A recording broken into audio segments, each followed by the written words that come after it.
And here is our orange honey chicken. Hello and welcome to Goma at Home. We are preparing orange chicken. No? Orange chicken, it's easy to cook, simple to prepare. Okay, so we'll begin with cutting our chicken breasts. Okay. If you don't like the skin, you can take out the skin. Just pull it out. And ganun lang. Okay. Then we'll clean out the breast. Yun. So may buto siya dito. Yan, kunin mo lang yung buto doon. And then just from there, just pull it out. Dito sa gilid. Push it, just push it. There.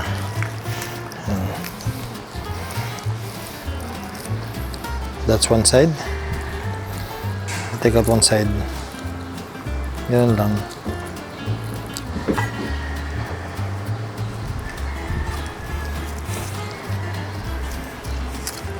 Yeah. There. Okay.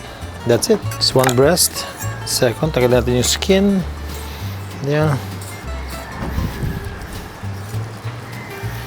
Okay. Go to the middle. Yun. And then from there, take it out.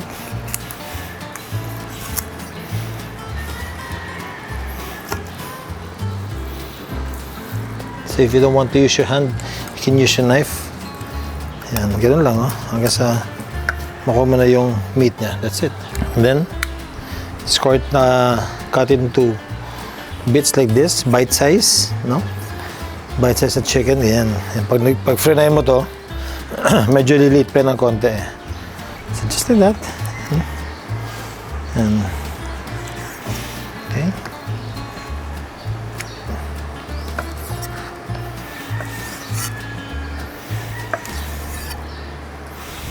Yun.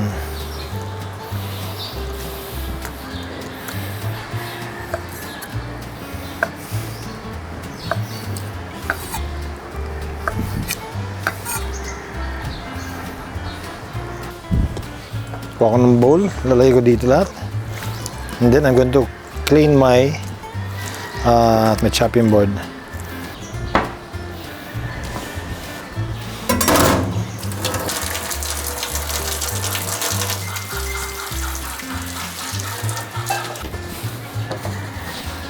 Okay. So, tingnan ng hydrogen peroxide. Yun, para mamatay yung mga germs and bacteria. See? Namumuti, di ba? Kung makikita mo, may germs talaga. Yan, oh. This is how you clean your chopping board. Let it sit for about, a few seconds para mamatay yung mga bacteria. Okay. Okay, good. So, lagyan ng cornstarch. Pa-fry natin to. Mga 2 tablespoons of cornstarch, okay na. Season with salt and pepper.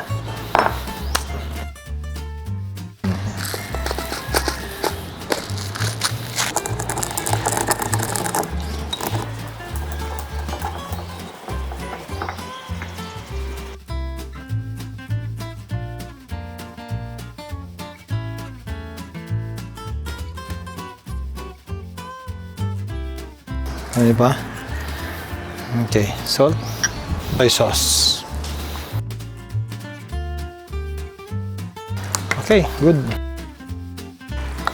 We'll mix it well. Habang hinahalo natin siya, initin na natin yung wok natin. Good.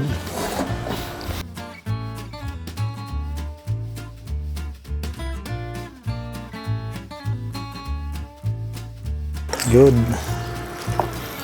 And then, lagyan natin yung mantika natin.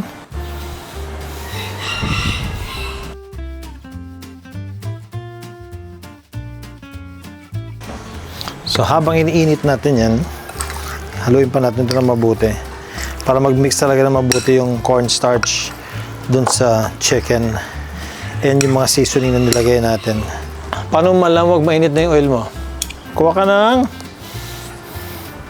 Actually, ito lang pwede na. Makikita mo to. Pag medyo bumulasa, yan o. Bumubula, di ba? Yan. That means, mainit na siya. Okay?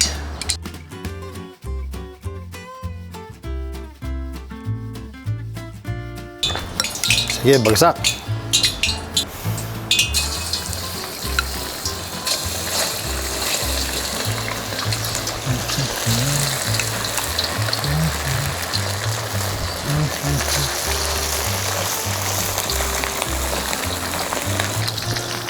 Never kayo magluluto at magsaserve ng undercooked chicken.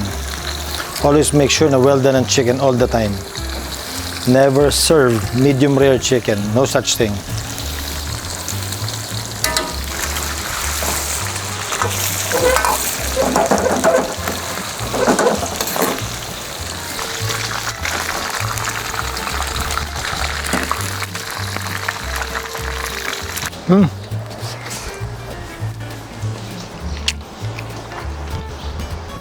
Kahit walang sauce, pwede na.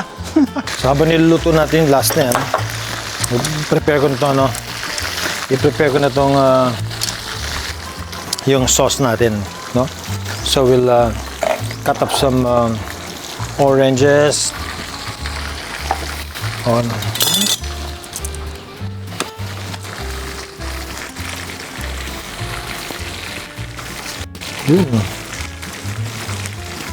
orange here. Yan. We put in some pepper.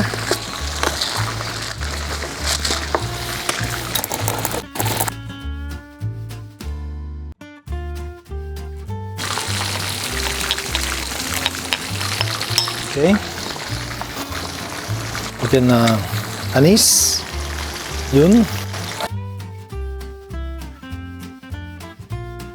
Ng konting vinegar, konti lang para mas maasim ng konti. Yun, chili, some chili, dila ng crushed ginger. Okay, nahugasan na to, so hindi na kailangan, no, tanggalin yung skin. And then flour and garlic. Okay, before that, tanggal ko muna to. Nice. Okay. Garlic. Pinuhin lang natin putol. Pinong-pino lang. Yan. Okay. Yan na.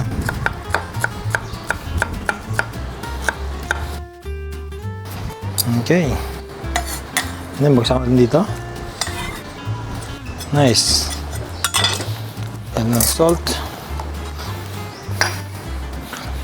Okay, and then honey.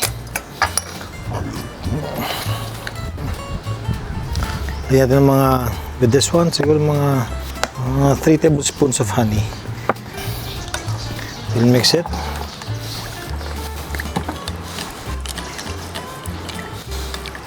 Okay. And then, lagyan siya ng konting cornstarch. Tablespoon and a half of cornstarch. Yun. So parang slurry na siya.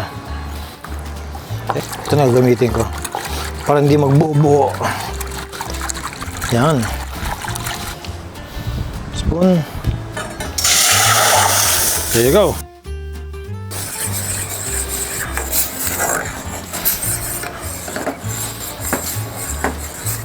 Okay, lagyan ko lang ng konting water. And a little soy sauce. Yan. Let's give it a little salty taste.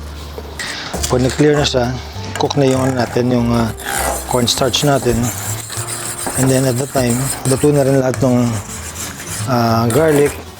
Tapos yung nag-reduce na rin yung orange juice. Good. Okay. Balik lang natin yung pinagprituhan natin. And then, we'll mix everything together.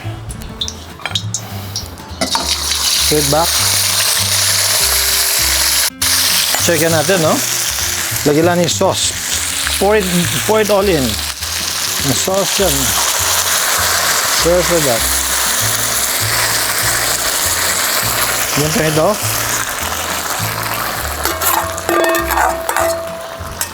Then just mix your chicken. Yan. Yes, nice.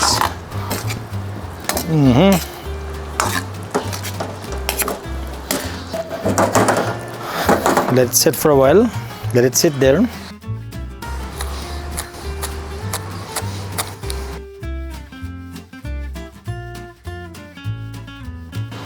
Okay, and then we'll put some sesame seeds. See that? Okay. After that, kukuha lang tayo ng bowl natin with rice.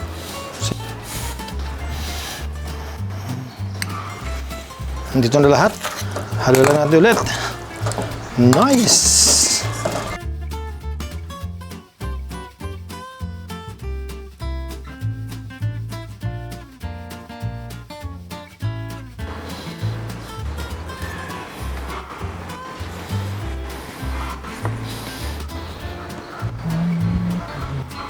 And here is our orange honey chicken.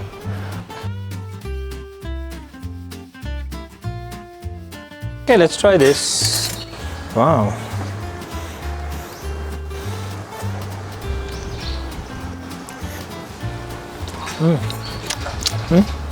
Good. Up.